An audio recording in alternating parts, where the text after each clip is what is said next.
Can you All hear me right, now? I can hear you. Yay!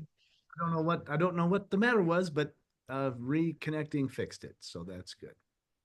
That's cool. Yeah, yeah. Hi, thank you. Thank you so much for joining me. Oh, it's my pleasure. It's very soft though. I can barely hear you. Hmm. I'm just going to see if I can Uh, maybe up the volume here. Hmm. I'll just speak so you can test and listen. I can hear you very well on my end, but that's probably not what it has to do with. So, Yeah, I think I can hear you. It's just very, very soft. I'm just worried that if in the hmm, recording it's so soft that when I increase the volume, it gets this like distortion. okay, let's do this. I'm just changing some settings to see if there's something on my end that's not right. Did that help or hurt? No difference. No difference. Okay, let's see here. Audio settings. I've got the volume up. Does that help? Is that Oh better? yeah. Oh, that's so much better. Yeah. Right. We'll Yeah. do. Now I can hear you. Very good. Very good. Well, thank you so much for joining me. I'm really excited to hear your story. But before we do that, do you have any questions for me before we start? Yeah, just how much time do you want to take and how interactive? How much do you want it to be a dialogue and how much do you want it to be a monologue? I just like it to be free flowing. Sometimes, someone starts talking and it's just fascinating. And then if I butt in, kind of breaks it. And other times it just feels like it's so long and then I don't get to ask any questions. So it's a bit of Okay. a Well, I'll pause. I'll pause so you can jump in. yeah. And then how much time do you want to take in total? Normally it's about an hour. So if you've Okay. got an hour, yeah, Yeah, I've got an hour set aside, so that's perfect. great. Thank you so much. Very good. All right. Well, let me just introduce you. Awesome. Jeffrey, thank you so much for joining us. I am really excited to hear your story. You have been speaking on this topic for quite a long time and you've had many interviews, so this is not your first rodeo. But for our listeners who maybe haven't heard your story, if you could just give us a brief background about what happened to you and what led to doing what you're doing right now. Okay, beautiful. And thank you for having me. It's a pleasure to be with you. And it has been some time. Ironically, today is the 28th year anniversary of my accident and near-death experience. And that's what we're going to talk about today is I was in a horrible automobile accident. And as part of that, I had what they call a near-death experience. My soul, if you will, left my body, and it's quite extensive what happened. And we can go back 28 years ago to that day and talk about that. But it's important to point out it's been almost 3 decades. I couldn't speak about this for years without just crying and falling apart. And now I'm at a point where at least I can talk about it. And we'll do our best to hold it together, given that it's the anniversary day of the actual accident. Yeah, sorry to hear that. Maybe that's a good thing. I'm not sure. I'm sure it's putting you under quite a bit of pressure at this point. So, yeah, we won't go too much in, but I love the fact that you actually mentioned that Yeah. and share that with our viewers because it is important that we commemorate our loved ones as well and the things that Yeah. happened. Yeah. And I knew it was on the schedule and I saw it. And I woke up this morning and I'm always aware of the day and it's in my consciousness, but there's probably no more beautiful way to share an experience than doing this. So let's do this. And I can recount what happened 28 years ago, and we'll have a conversation about it. And yeah, it was a day much like today, a spring day. We'd been on a family vacation down to the southern part of Utah. We live up in the northern part of Utah. And it was a family road trip. we'd gone down to see my wife's family, her parents. It was the Easter weekend on that particular year. And so we had gone down to celebrate Easter. And it was the Monday morning, just like today, Monday morning, March 31st. And I loaded everyone up in the car, got all the bags loaded up in. And gosh, everyone was buckled in, and there was my wife's parents, grandma and grandpa, waving, standing on the porch the way they do. And I was just pulling away from the curb. And as I did, my wife, Tamara, said, "Stop, wait." And I thought she'd forgotten something. I thought she had forgotten her handbag or something, and I stopped the car. But she turned and she said to me, "I just want to say goodbye to mom and dad one more time." Now, I'll admit in that moment, I thought, well, we've already said goodbye. Let's get on the road. Let's go. But I stopped the car and I noticed when she jumped out and she ran up to them. And I noticed and watched as she not only hugged them, but she kissed them both, which was not out of the ordinary, but I noticed it and I saw that. And then she came joyfully back to the car and jumped in and buckled in. And it's in hindsight that that becomes so fascinating because as the day rolled out, that was the last goodbye. And, I share that for a specific reason. She must have had a feeling, an intuition, an impression, a whisper. I want to go say goodbye to mom and dad one more time. But what I love about Tamara is she honored it. She acted on it. Stop, wait, I want to go say goodbye. And that was a tender thing that I'll always hold, I'll hold that dear and always have for almost 3 decades now. And when she got in the car, I put the cruise control on 75 and headed up the interstate. That was as fast as I could legally go. And and I had a moment actually on that drive home. I was just glancing in the rearview mirror to see where traffic was, to see what was going on. And it was in a glance, literally in a moment. It's almost like time stood still. I looked in the rearview mirror, and the first thing I noticed was my little youngest son, Griffin, sound asleep in his car seat. And again, this was a glance, just a moment, but I thought, wow, look at him. He was a miracle boy. We were told we might not have more children. He was there, and I noticed details about him. I noticed how long his eyelashes were and how peacefully he was sleeping.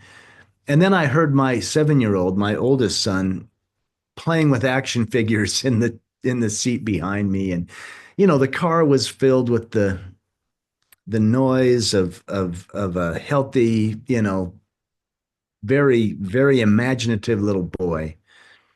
And then I did glance over at my wife, Tamara, who had also reclined her seat, and she was sleeping, but she was still holding on to my hand. And I had this moment of gratitude, like, wow, it's been 10 years into the marriage. We've had these two boys. We're chasing our careers. And she's still holding my hand. I was aware of that and felt that the way we went. And it was probably about an hour after that. Um, and there was reports of crosswinds. There was reports of a truck that was driving erratically on the interstate. I think one of the most difficult things about the story is I believe I may have dozed off at the wheel. I think I just nodded off for a second. I don't know if you've ever done that, but I think I just nodded off.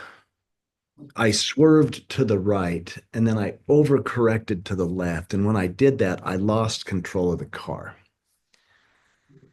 And then the car began to roll, not off the road, but down the road at 75 miles per hour. It was a horrific automobile accident. The accident reports say the car probably rolled no less than 6 or 8 times. It was at high speed. I blacked out for most of that part. I was aware we were crashing, but I kind of blacked out. And then when the car came to a stop, I was completely conscious.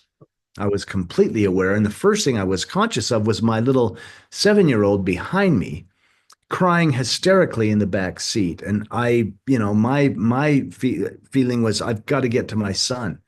I've got to get to my boy. That adrenaline was there, and then that's when I realized I couldn't move. I was pinned either to the floorboard or the seat. I couldn't tell.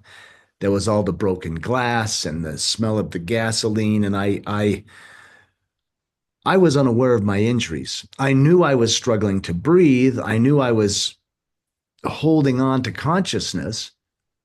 Um, what had actually happened is both of my legs had been crushed and shattered.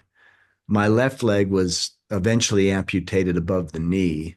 My right arm was nearly torn out. There was no muscle through the rotator cuff. It was almost torn off. My rib cage had been damaged. My lungs were collapsing, and the seatbelt had cut through me and ruptured all of my intestines. So I was physically a mess. And I wasn't aware of the injuries. I just knew my son was crying, and I wanted to get to my son. But that's when the brutal reality hit that no one else was crying. And I became acutely aware that Tamara, my wife, and Griffin, my youngest son, um, they had been killed instantly in the accident. They were gone. And that's probably the darkest moment of my life. And as I think about that here on the actual day, I mean the panic, the absolute panic of what happened and the guilt, the grief, the regret. Like, can't I turn that clock back 3 seconds? How did I swerve? How did I nod off? What happened? And it was in that darkness, it was in that absolute trauma and panic. And I don't bring that up to be graphic or morbid. It was in that panic that something um, extraordinary happened. I mean, there I am. You know, I've got a hysterical 7-year-old I can't get to. Half the family's gone. I'm losing consciousness, and I was driving the car. And as I'm in that, the extraordinary thing is I felt light come. I felt light come to me, like tangible light that came, and it's as if it surrounded me. And it was comforting me, and it felt as if I was rising above the accident scene.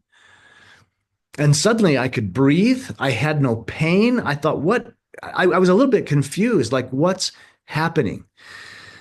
And I was coming to grips with, okay, what is this light? And how can I possibly be okay? And as this is all going on, suddenly in this bubble of light,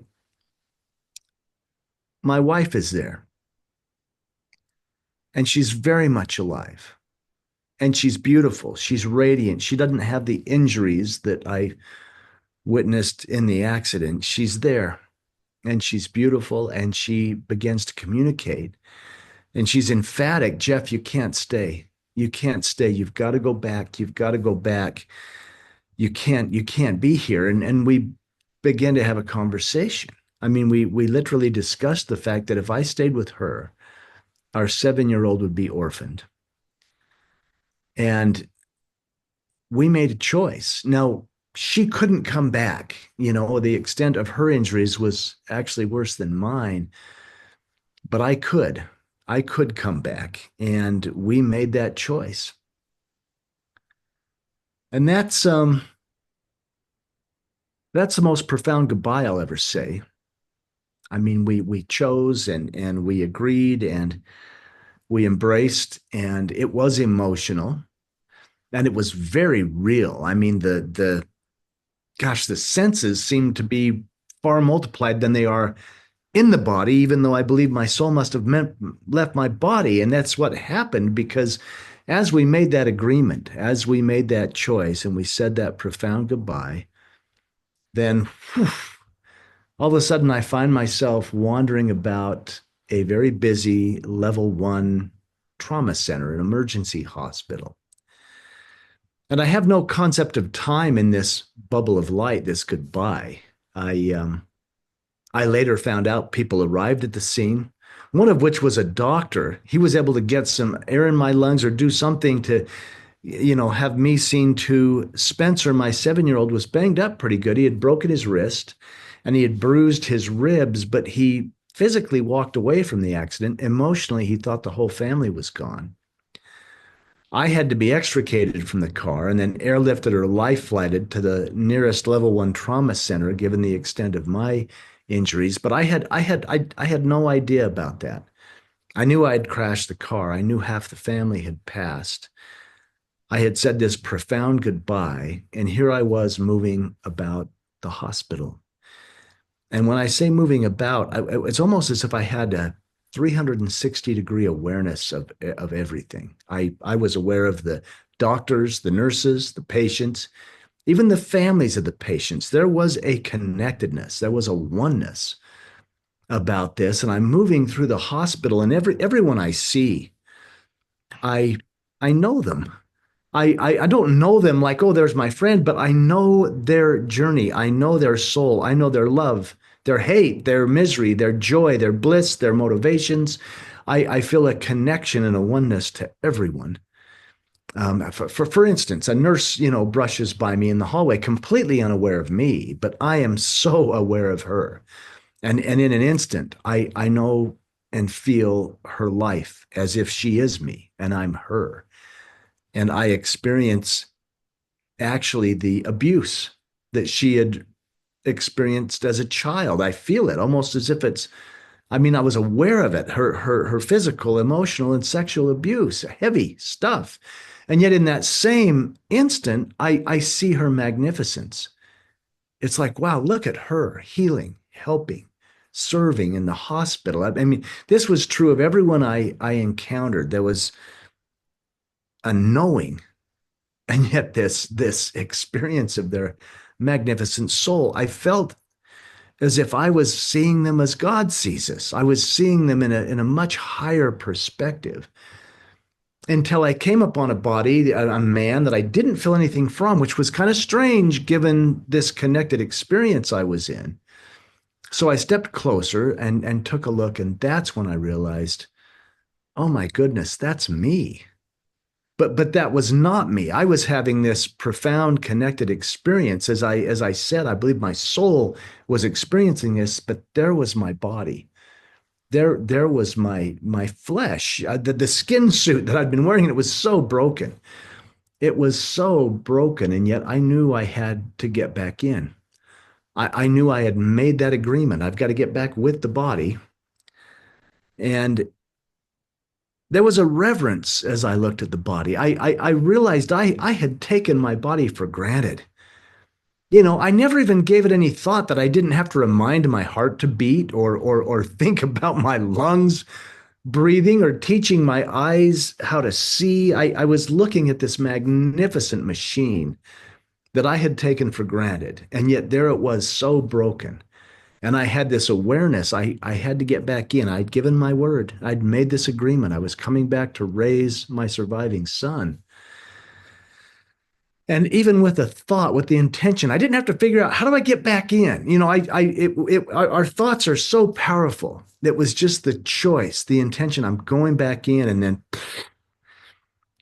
back into the body, but back to the weight of it all, the grief, the trauma, the pain, the guilt, the regret, all of that returned.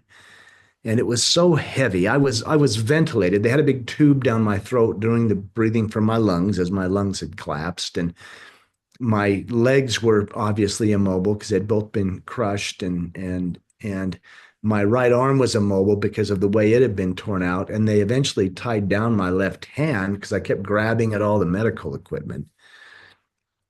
And it was a whole new experience of this notion of be still. I mean, I had no choice.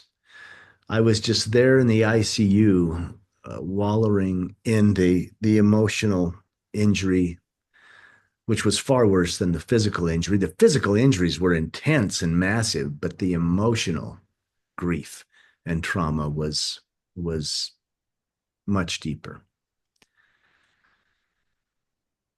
I was in the hospital for almost 6 months. I had 18 surgeries in all, putting me back together. Um, I would go from ICU to surgical recovery, back to ICU. I would throw pulmonary emboli, the blood clots that lodge in your lungs. I had horrible infections from the intestines and everything being ruptured in my midsection.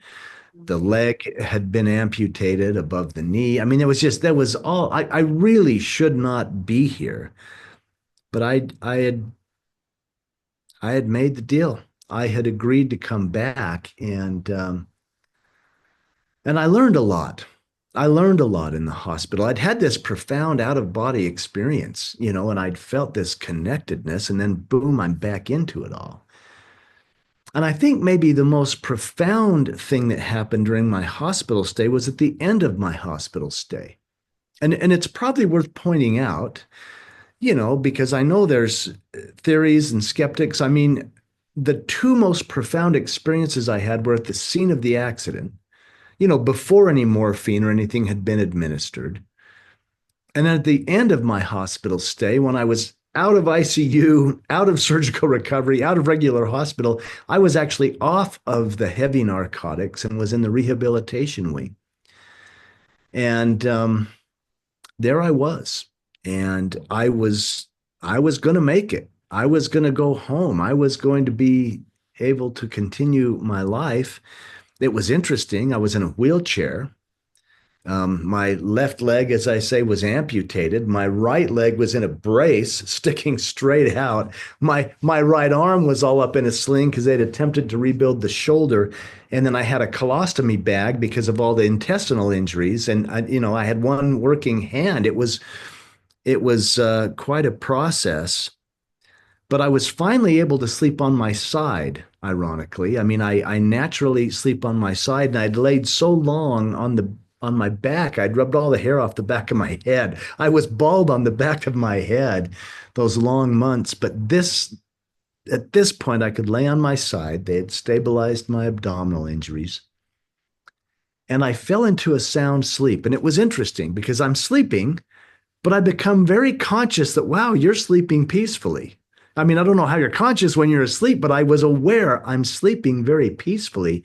And although I had fallen asleep and I had certainly been unconscious, it was a peaceful sleep. And I was aware of it. And as I was aware of it, that light came again. That beautiful, comforting light, just like at the accident scene. And I was so deep in my grief. I mean, the physical injuries felt like nothing compared to my emotional grief, but here I was peacefully sleeping. This comforting light comes, and it tends to be comforting me in my grief. I am held by this light.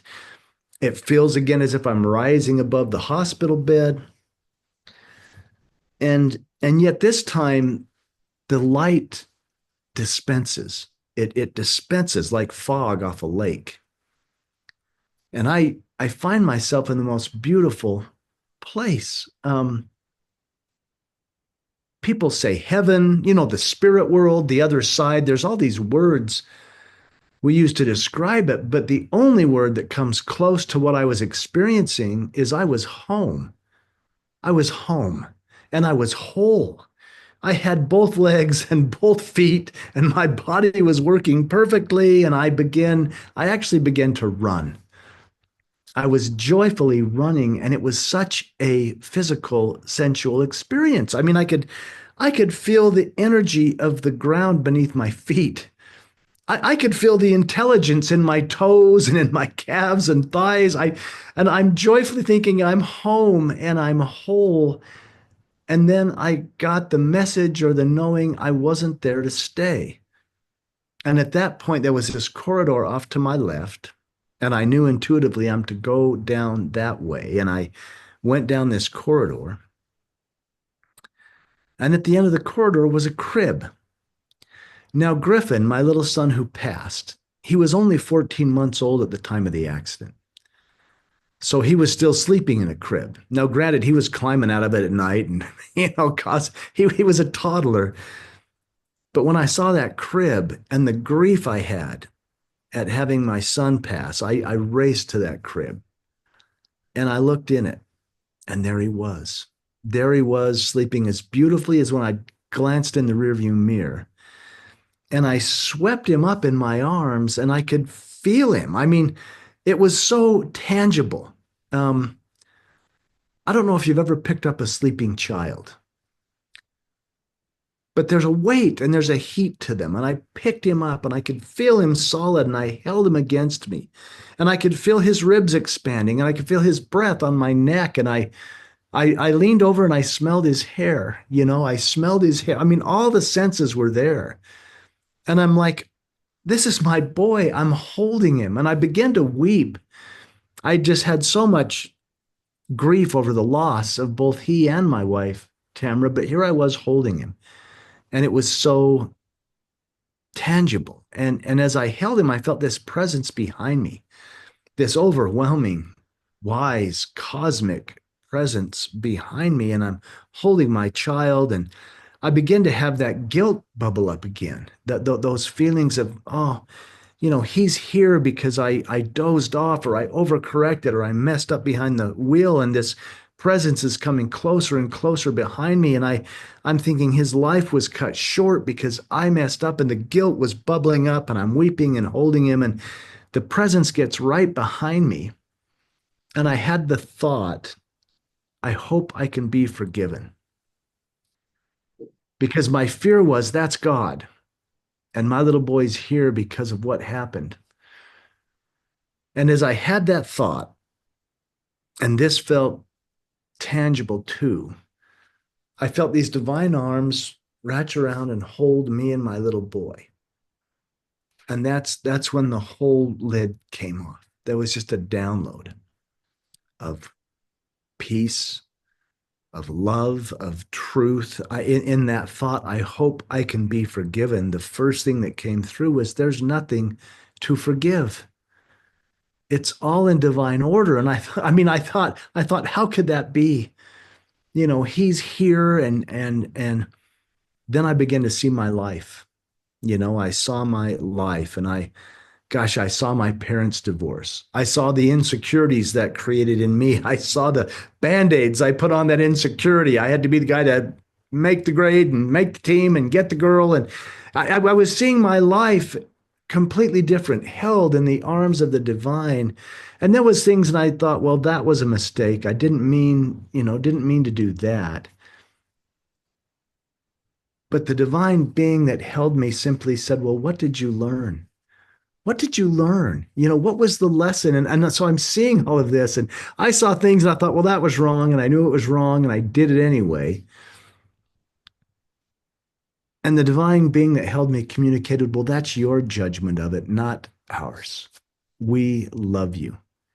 You are as beloved. You are as cherished. You are as divine. You are as perfect as that little boy you hold. And to me, my little boy was perfect. I was holding him. And it was interesting because I was feeling all this love for my child.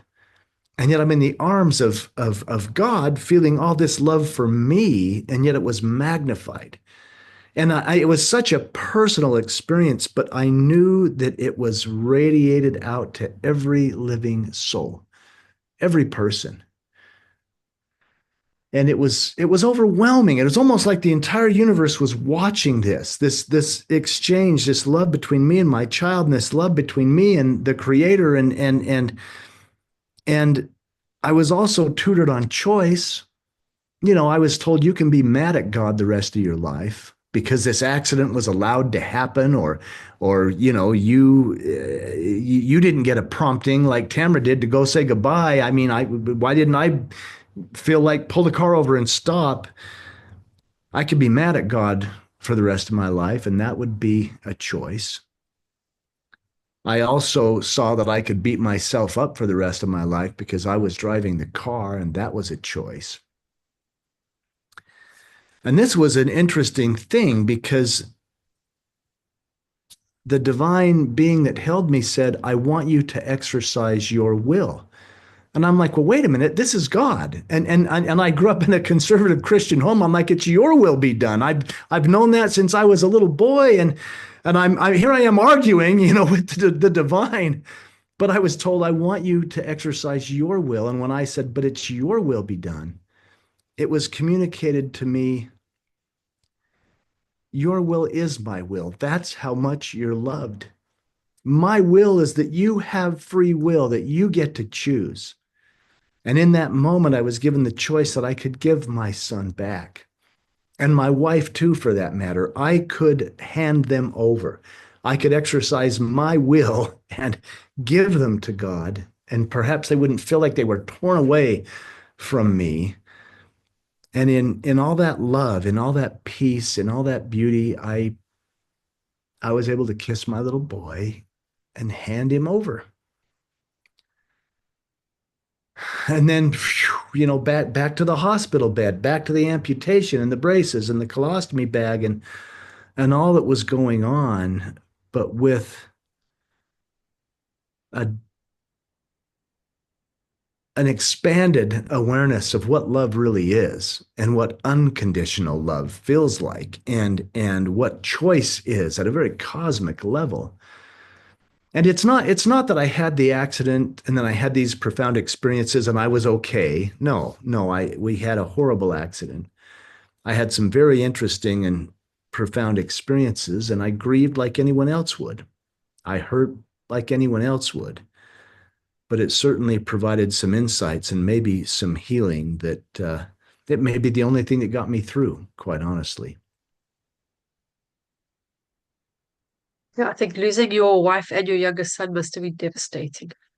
And can quite understand the guilt that you'd be having. Do you still feel the guilt? No, I've learned to forgive myself. And that, that took me, that took me a decade. Do I wish sometimes it didn't happen? Yeah. Have I learned things and experienced things and expanded my soul in ways that would have never been the case had it not happened? Yeah. But the forgiveness, to forgive, to give as before, or to give beforehand, this is what I experienced in the arms of the divine was forgiveness, to forgive it, to let it be. And I suppose accept, the acceptance. But it took a while. I mean, Natasha, it took it. I came back to this realm. I healed. I was fitted with a prosthetic. I got out of the wheelchair. I learned to walk again. I went back to work. I raised my son. He's now a grown man. He's married. They just brought a grandchild into the world. I'm now a grandfather. So, like, all of that is played out. But yeah, the journey was a day to day process, and there was good days and there was difficult days, and grief is an interesting thing. I don't know that you ever get over it. You get used to it. I've gotten used to it, and yet grief might be the grandest manifestation of love we know. I mean, we only grieve because we love, and I still feel it, and it still brings tears to my eyes, and that's because of the love. Everything else is just stuff that happened. We wouldn't grieve if we didn't care, right? But it's a beautiful thing. But yeah, it's I have let go. I've learned to forgive myself, but I don't know if I would have had I not had the experience of feeling God's love and that intense experience. It's absolutely amazing that you managed to connect with her and with your son, both Yeah. in separate incidents and have the closure almost. I'm wondering if all of those injuries, because you didn't mention it, but if you are feeling guilty, but yet look what your body had to go through to heal, is that not enough punishment for yourself? Oh wow. You've touched on something, Natasha. I used to I would put my prosthetic leg on and it's sore. And and we have advanced technologies nowadays, but when I'm on my feet all day or I'm on my foot and my prosthetic limb all day, it gets sore. It hurts. And my back was injured in the crash and I walk funny. And yeah, the pain is intense. But there was one point I was putting on my prosthetic limb, which I have to do every morning. I take it off to sleep. And I had that very thought. I thought, well, this is a reminder. And it's not that I'm being punished, but I knew I would never forget what had happened. I mean, to this day, I get up, I've got to put on the prosthetic limb, and I remember what happened. I remember all of it. But in doing so, I can also remember, put back together the pieces of our divinity, of God's love, of the life experience, the things that we learn through this life school. And so it bubbles up to gratitude. And for me, every step I take is really kind of a miracle. And so the gratitude tends to overcome the guilt or the pain or the grief or the regret. There's gratitude in all of it. And that's one of the things I experienced in those divine realms, in the arms of a beloved, creator, is that, in fact, I even said this. I thought I failed the test of life. I grew up believing life was a test and the angels were keeping score. And obviously I was failing the test. And as I had that thought, I have failed the test. It was communicated to me, oh, my dear boy, life is not a test, it's a gift. Everything is a gift. Every experience is a gift to expand your soul. And I had the perfect vision or the perfect knowledge that we are eternal, that there is no end, that no one dies. We transform, we graduate from this plane, this third dimensional plane, and that we literally chose to be here. We chose to come to have the human experience, which is going to include pain and grief and guilt and also bliss and joy and happiness. And we get to have it all, and therefore it is a gift. It is all love. It's all love. What's amazing is that on the other side, there's this all-inclusiveness, and you see it from that higher perspective, and nothing really matters because the earth is like a school. It's so difficult to differentiate when you're not in that space, when you come back to the raw human emotions in it. How do you tie those two together? Wow.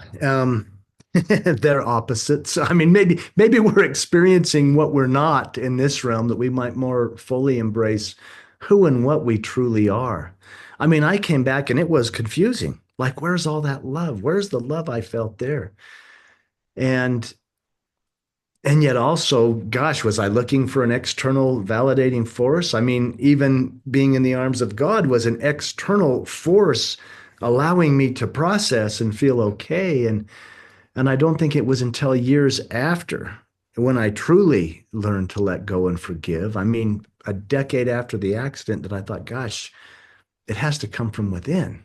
I've got to heal from the inside out here. I can't expect any external validation to make me okay in this realm. I've got to choose it. I've got to choose into it and live it and embrace it as a gift. Even though that knowledge may have been there, the embodiment of it took a while.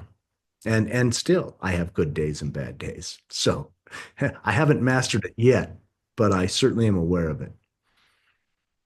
And your son, how is he doing? Oh, he's doing great.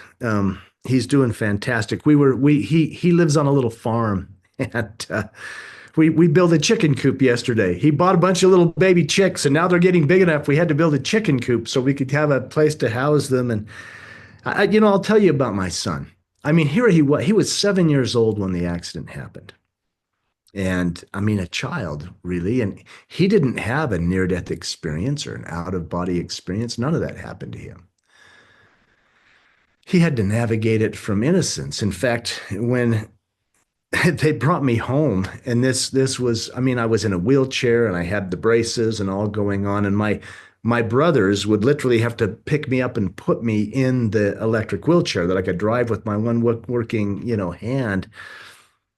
And I should give a nod to my brothers. I mean, I had amazing family support. I was very lucky, very blessed that way, to have such good family and friends around.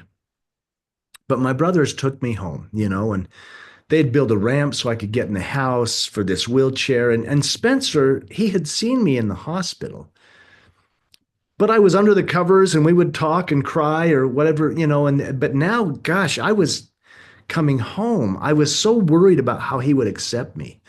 I mean, the amputation and the colostomy bag. And I had been the rough and tumble dad. I thought, how's he going to accept this? And as my brothers loaded me in the car and got the wheelchair on and took me home, and we went home to my younger brother's house. I wasn't able to go home to my house for some time. I still had home health and physical therapy and all that going on. But as we pulled up to the house, and he had taken my son Spencer right into his home, he just raised him like one of his own those long months I was in the hospital. And as the car pulled up, I looked, and there's Spencer looking out the window, watching, as my brothers, his uncles, are literally having to pick me up and put me in this wheelchair. And I'm thinking, how's he going to accept this?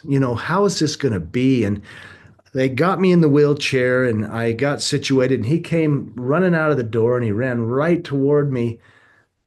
And then he ran right past me. He went right by me.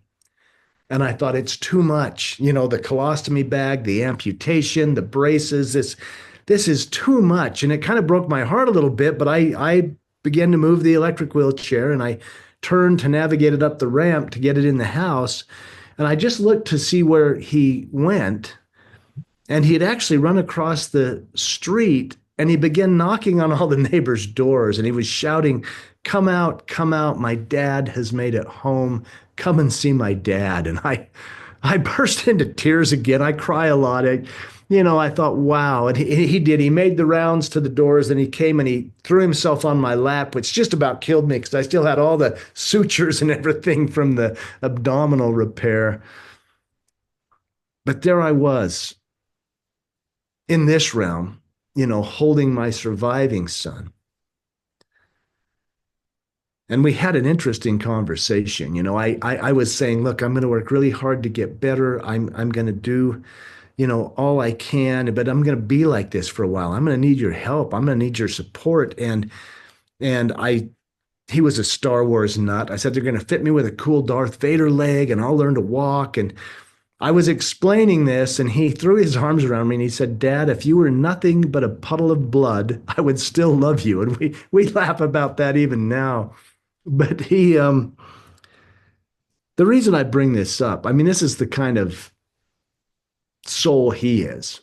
Here I was in a wheelchair holding my surviving son, and it was no less divine than being in the other realm, holding, my son who had passed in the arms of the divine. I mean, there was nothing, heaven was right here. It was right here. There was nothing to do or become. It was simply to be perfect in that moment and feel the unconditional love of a child, which, my boy, I mean, it was, he had survived it too.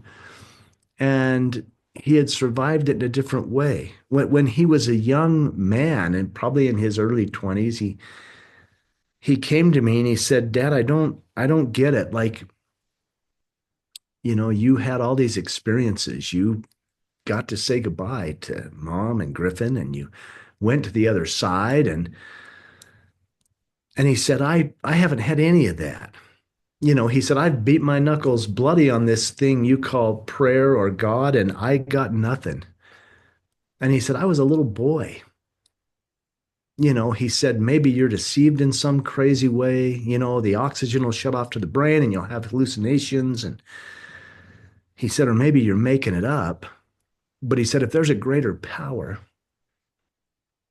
it doesn't care about me," because I was 7. I was begging every day. I was praying, saying, "I just want to feel my mom." And I got nothing.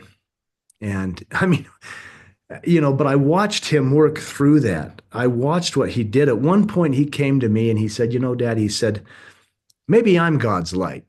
Maybe I'm God's hands. Maybe I can make a difference. Maybe it's not about some external thing. I mean, he got into Big Brothers Big Sisters. He was working with, kids after school.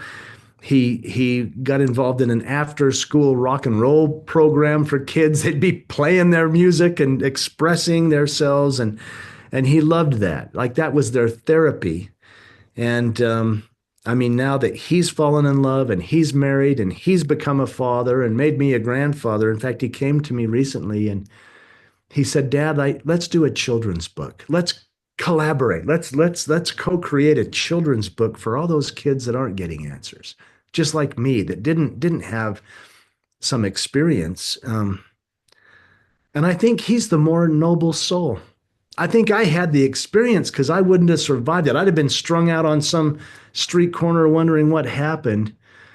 I think he's the stronger soul that navigated as a child and then made steps and decisions to celebrate life in a different way without any external force. And he's become the most compassionate, kind, powerful man I know. He's amazing. So he turned out just great, but probably to no credit of my own. I mean, I was there and I made the deal to come back and raise him, but it's him that has navigated that journey and become so compassionate on his own accord. Oh, he sounds like an amazing soul. I think sometimes we choose different experiences just that need to be played out, and maybe the fact that he didn't get any closure is what actually led him on this trajectory. But like you said earlier, we all have free will. That was the will he chose. That was the will he chose. It was interesting when that all went down, and I pray. I went and I said, "Oh, look, God, I'll give it all away. Give him something. He's experienced nothing. Give him a dream or a vision." I mean, and I don't profess to get answers all the time, but the answer I got that night was, "Why are you judging your son?" And I'm like, "Oh, I'm not judging him." And it was like, "Yes, you are. You're thinking your experience is better. You're thinking he should have the experience you had. Don't you know I've got him? You know, you had the perfect experience for the expansion of your soul, and he's having the perfect experience for the expansion of his soul. And they don't have to look alike. You're on your own journey, and our children are. They're on their own destiny. We get to watch it, but it did. It chiseled him into a wonderful soul. I mean, he's a hardworking, good man, good dad, but also a very tender, kind, compassionate person as well. You bring up a good point because it's about trusting and letting go and letting God. Yeah, I love and that. you want to be protective, but it's not your journey. It's not our path, and we get to watch him walk it. In fact, in that same scenario, I got the distinct impression it was like, "Look, Dad, your job is to love him unconditionally. Have you not figured that out yet? You know, you get to support and love unconditionally and let him walk his path just like you're walking yours and everyone else is walking theirs." And he's been incredible. You know, he's been an incredible person to walk with me, even when I limp, and it's been fun to watch him grow. And yeah, you can't help but be proud of how they go, even when they're struggling. I mean, we've all made bad choices. I've made plenty of bad choices, but we learn from them. That's the point, right? Yeah. Yeah, I think the problem it's not whether you had the experience, it's what did you learn from the experience. Yeah. What made you actually decide to start speaking out about it? Oh, wow. That's a great question. I never had any intention of talking about this. I mean, only my immediate family really knew. There was a doctor at the hospital that knew. This was interesting. Um, he experienced my wife's soul in the operating room. And he was so compelled by that. Both he and a nurse, two of them, experienced this. They came to tell me about that when I was out of ICU and able to be visited, and I didn't know who they were. And they introduced themselves as part of my trauma team, and they shared that they had experienced my wife's soul in the operating room. His name is Dr. Jeff O'Driscoll. And I was blown away by that because here were two clinicians, you know. And when they told me, they didn't know me, we hadn't talked, and I asked the doc, he said, I experienced your wife's soul and she communicated with me. I said, what did she communicate? And he said, well, she simply shared her gratitude for what we were doing to save your life. I burst into tears. He didn't know we'd made a deal. He didn't know I'd given my word and we'd had that whole thing. But because of that, I shared my experience with him. But he was the only person really outside of my immediate close family that knew. And I processed this for almost a decade. And I actually had a neighbor, and she sensed, she said, something happened to you, didn't it? And I said, yeah, but I don't talk about it.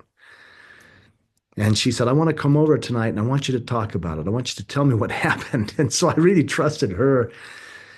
And as I told her, she said, oh, there's a fellow at the university. He studies this stuff. He studies these out of body and near death experiences.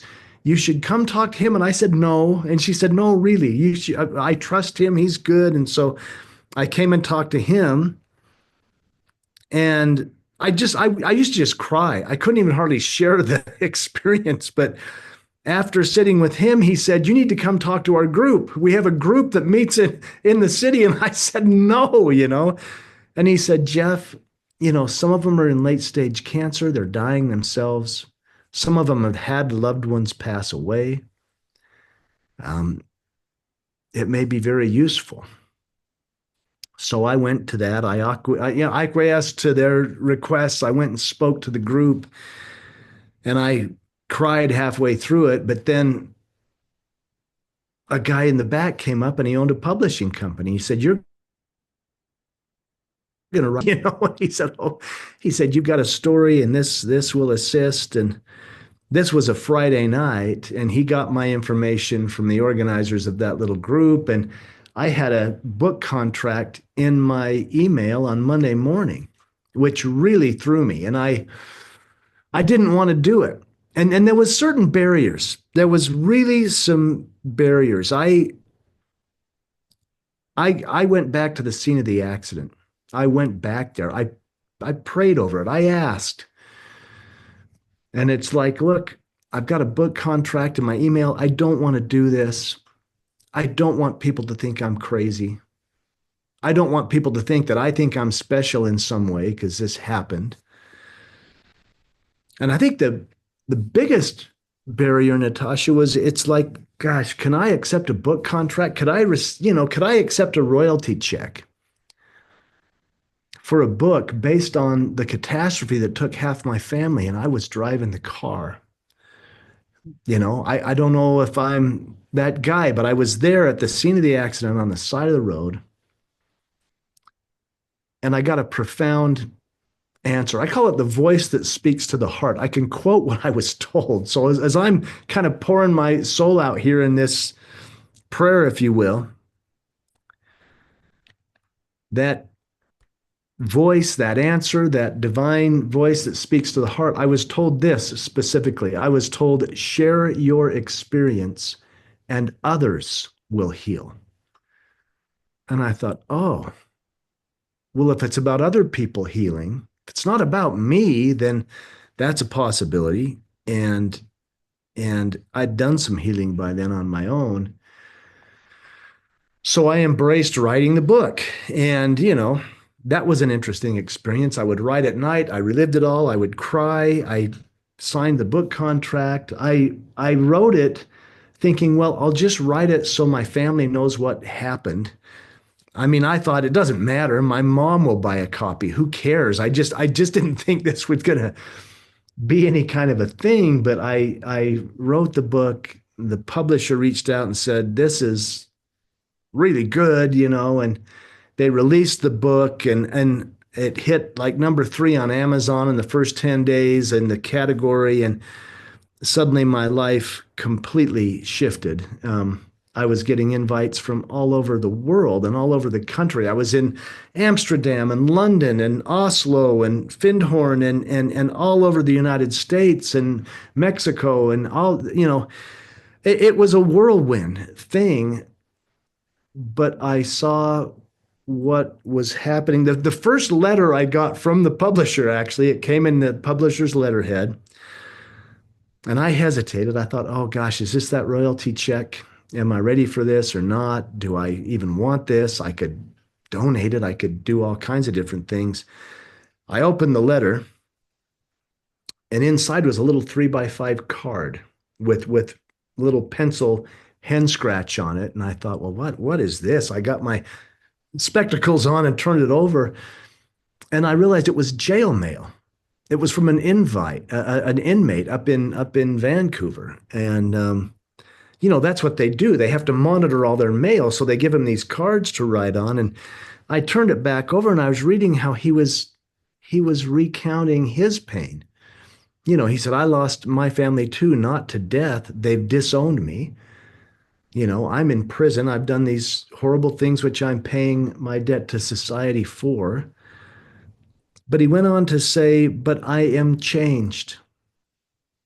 I am healed. I will be a much different person coming out of here than I was coming in because I know I am loved by the divine. And I thought, wow, that's the best royalty check anybody could ever get. I thought that's the guy. That's the guy. But there's been now probably hundreds or thousands of those letters or emails. And so others are healing. Now, there are days I'm like, gosh, I mean, here I am on a podcast with you. Never counted on that. Do I even want that? I'm actually quite shy and quite reclusive. I'm not on social media. I've moved back to the farm. I'm out there talking to the horses, but I see others be affected in positive ways, and I say, okay, that's what it's about. Yeah. I think you're sharing your story is definitely helping a lot of people to heal. And a reason why a lot of people are watching this podcast too is because they're also wanting answers. And it's becoming, it's so great to see that more and more people are able to speak about it openly because those that are meant to hear it will, and those that are not ready for it won't. Right. Yeah, it's in greater hands than ours. And I always thought that way. It's like it doesn't matter how many people read the book or watch the podcast, so long as the right ones that it can inspire or improve their lives in some way. That's where it's at. Well, thank you for sharing that story with the world because you could have said no. Yeah, we always have a choice. That's it. We do have a choice. Yes. Yeah. Um, Jeffrey, where can people get hold of you? Well, I mentioned I'm not on social media. I do have a little Instagram account. It's just my full name, Jeffrey, Jeffery, that's my middle initial, Olsen. And Olsen is Olsen. Or there's a website. It's Envoy Publishing, Envoy. It's French for messenger, envoypublishing.com. And that's how people can find me. I actually read those emails myself. I don't have a platform or a team. It's just me. And so if someone wanted support or had a question, they could certainly reach out on the website or on the Instagram thing, and I would be happy to interact in an appropriate way. So And the book, what is the name of the book you mentioned? my personal memoir is called Knowing, and it's available on Amazon. Knowing by Jeffery Olsen. And then the children's book that Spencer and I collaborated on is called Where Are You? Where Are You? It was written from that 7-year-old perspective of where are you? I've looked in the kitchen, I've looked in the garden, I've looked in the sky. You're nowhere to be found, but it's a beautiful book. It's not a religious book. Um, when people would say to Spencer as a little boy, your mother's in a better place, he'd say, no, she's not. Her best place is with me. But it's also available on Amazon. So Knowing and Where Are You? And thank you for allowing me to put that out there if they serve someone in a positive way. Yeah, I love the theme of the children's book because I think the difference between prayer and like, well, I mean, bring up meditation, but in meditation you're listening for answers. In prayer you're asking. But sometimes we get so busy that we're expecting a certain form of communication where it could come in a different way, where you might think it's your own idea, but it actually came from the divine. I love that. Natasha, that is so insightful. I love that. Yeah, I used to pray and say a lot. Now I just shut up and listen. Just Yeah, listen. Yeah, get just out of be. your own way. That's right. Absolutely. Absolutely. Yeah. Well, thank you. One last question. Do you Oh, have a yeah. message for our viewers before we go? Oh, wow. If I have a message, it's a message of love. I mean, love the people around you. Um, wow. On the anniversary of that day, you don't always get tomorrow. So do it today. Make that phone call, send that text, have that conversation. Tell the people you love them. Listen to those whispers. I'm going to go say goodbye to mom and dad one more time. Do that and just be love and experience love. Be kind, be gracious, and and live today like it's your last. And that way you'll never go wrong. You'll never go wrong. Yeah, I think that is absolutely spot on. Don't live in regret. No, never, never. Well, it's a pleasure, and I know that you will meet your wife again soon, and we're all going to go to the other side at some stage. It's just a matter of when. Yes, we have angels. They watch over us and they laugh at me a lot, but they're cheering us on. I promise they're cheering us on and they actually honor us for this learning experience that we're in. Yeah. Well, Jeffy, thank you so much. And yeah, I think you came back for a lot more than just your son. Oh, you're so kind. Thank you, Natasha. Yeah. And thank you for Right. the work you. It's magnificent. Thank you for what you're doing. It's making a big difference. Thank you. Thanks for that. Right. Well, have a great day. You too. Jeffy, before we go, I probably will publish it in about 2 to 3 weeks. As soon as the link is ready, I will send it to you. And then, yeah, you can do with it what you like. I don't really gatekeep. It's just I'll spreading the share it. word as well. I'll share it. You're wonderful. Thank you for your insightful questions. Yeah, no, you're welcome. Thanks so much. All Okay. right. Bye bye. Cheers. Bye bye. Cheers. Bye bye.